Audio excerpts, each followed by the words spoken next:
Thank you. Thank you very much.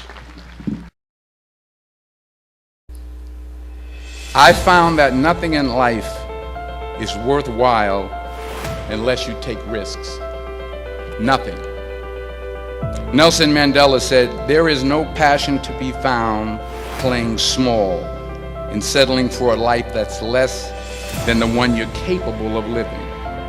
Now, I'm sure in your experiences in school and applying to college and picking your major and deciding what you want to do with life, I'm sure people have told you to make sure you have something to fall back on.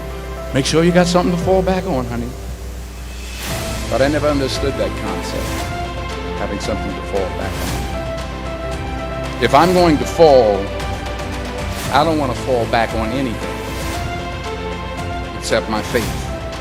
I want to fall forward. I figure at least this way I'll see what I'm going to hit. Fall forward. This is what I mean. Reggie Jackson struck out 2,600 times in his career, the most in the history of baseball. But you don't hear about the strikeouts. People remember the home runs. Fall forward. Thomas Edison conducted 1,000 failed experiments. Did you know that? I didn't know that. Because the 1,001st was the light bulb. Fall forward.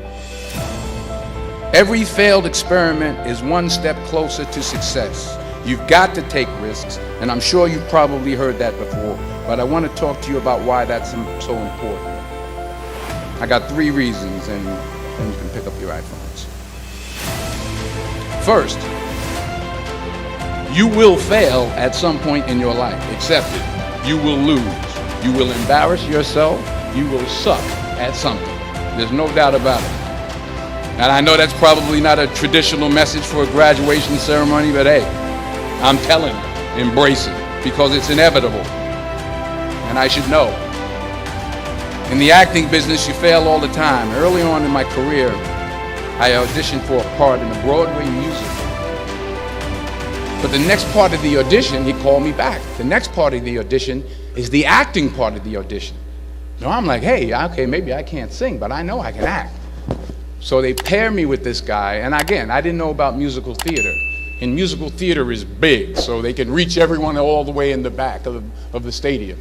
And I'm more from a realistic, naturalistic kind of acting where you actually talk to the person next to you. So I don't know what my line was. My line was, well, hand me the cup. And his line was, well, I will hand you the cup, my dear. The cup will be there to be handed to you. I said, oh, okay. Well, should I give you the cup back? Oh, yes, you should give it back to me, because you know that is my cup and it should be given back to me. I didn't get the job. But here's the thing. I didn't quit. I didn't fall back. I walked out of there to prepare for the next audition, and the next audition, and the next audition. I prayed. I prayed, and I prayed. But I continued to fail, and fail, and fail. But it didn't matter, because you know what? There's an old saying, you hang around the barbershop long enough, sooner or later you're going to get a haircut. So you will catch a break. And I did catch a break. Last year, I did a play called Fences on Broadway. Someone talked about it. Won the Tony Award. And I didn't have to sing, by the way. But here's the kicker. It was at the Court Theater. It was at the same theater that I failed that first audition 30 years prior.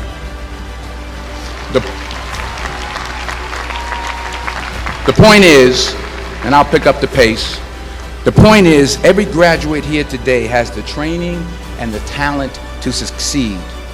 But do you have the guts to fail? Here's my second point about failure. If you don't fail, you're not even trying. I'll say it again. If you don't fail, you're not even trying. My wife told me this great expression. To get something you never had, you have to do something you never did. Les Brown's a motivational speaker. He made an analogy about this. He says, imagine you're on your deathbed, and standing around your deathbed are the ghosts representing your unfulfilled potential. The ghost of the ideas you never acted on. The ghost of the talents you didn't use. And they're standing around your bed, angry, disappointed, and upset. They say, we came to you because you could have brought us to life, they say. And now we have to go to the grave together. So I ask you today, how many ghosts are going to be around your bed when your time comes? You've invested a lot in your education, and people have invested in you. And let me tell you, the world needs your talents. Man, does it ever. I just got back from Africa like 2 days ago, so if I'm rambling on, it's because I'm jet lagged. I just got back from South Africa. It's a beautiful country, but there are places there with terrible poverty that need help. And Africa is just the tip of the iceberg. The Middle East needs your help. Japan needs your help. Alabama needs your help. Tennessee needs your help. Louisiana needs your help. Philadelphia needs your help. The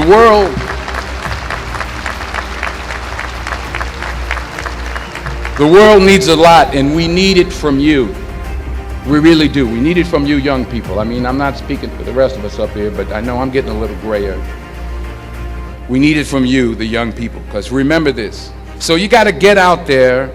You got to give it everything you got, whether it's your time, your talent, your prayers, or your treasures. Because remember this, you will never see a U-Haul behind a hearse.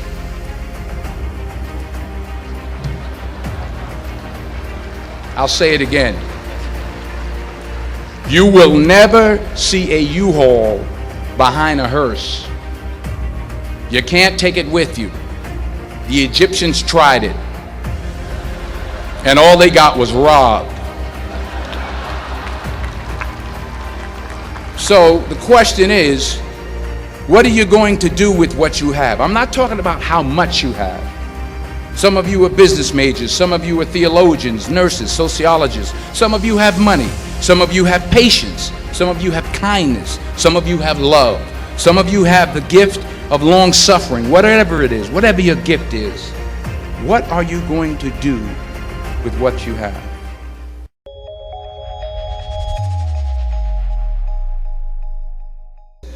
She said something I'll never forget. First of all, she said, somebody give me a piece of paper. Give me a piece of paper. She said, young boy, I have a prophecy, a spiritual prophecy. She said, you are going to travel the world and speak to millions of people. Now mind you, I'm 20 years old, I'm flunked out of school. In fact, like a wise ass, I'm thinking to myself, maybe she's got something in that crystal ball about me getting back into school next fall. But maybe she was on to something, because later that summer, while working as a counselor at the YMCA camp in Connecticut, we put on a talent show for the campers. And after the show, another counselor came up to me and asked, have you ever thought about acting? You're good at that. So when I got back to Fordham that fall, I got in and I changed my major once again for the last time. And in the years that followed, just as that woman prophesied, I have traveled the world and I have spoken to millions of people through my movies.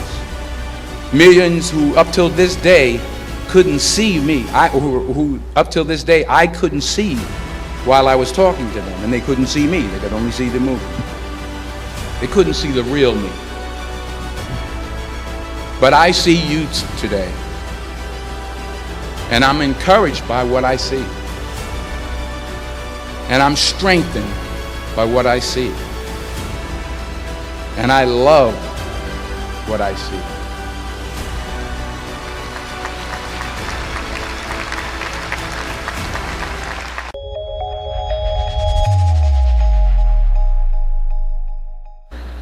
Many years ago, I did this movie called Philadelphia.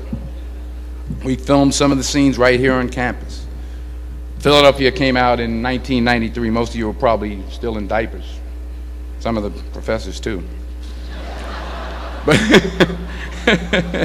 that cracked me up.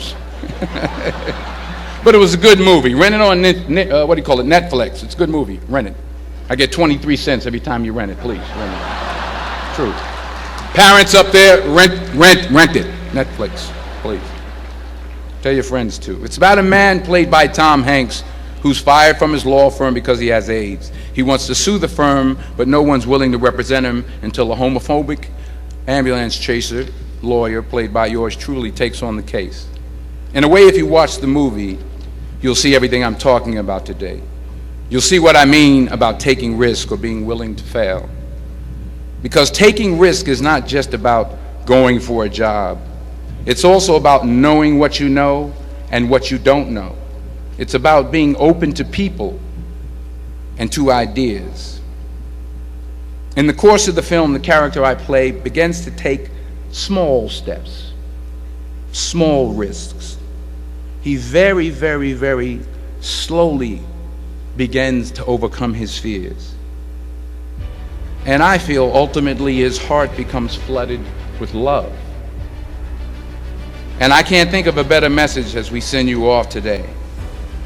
To not only take risks, but to be open to life, to accept new views, and to be open to new opinions.